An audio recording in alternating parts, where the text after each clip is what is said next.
suis Catherine Freinac, on est deux associés, Catherine Freinac et Béatrice Julien. On a donc répondu au concours pour la restructuration du Château Perrier et sa transformation en musée d'archéologie du vin de Champagne en 2016.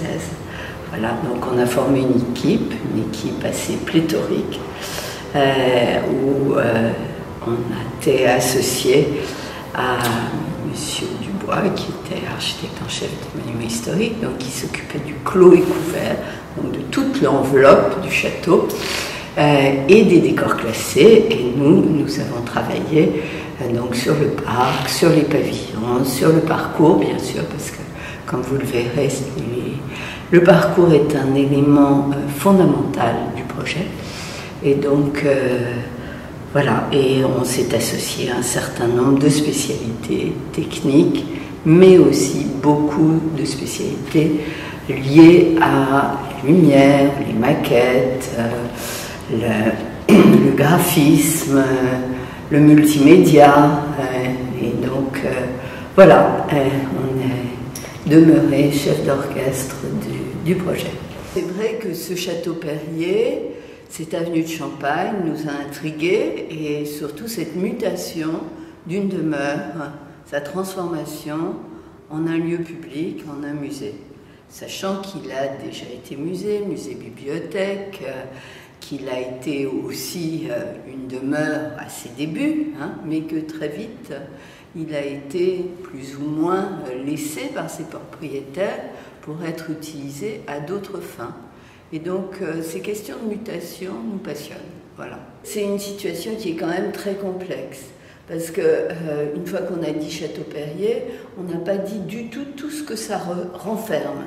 C'est-à-dire le fait que c'était évidemment une demeure, mais aussi une manufacture, qu'il y avait des gens qui travaillaient, que c'était un lieu de vente, un lieu commercial, donc de réception. Et donc,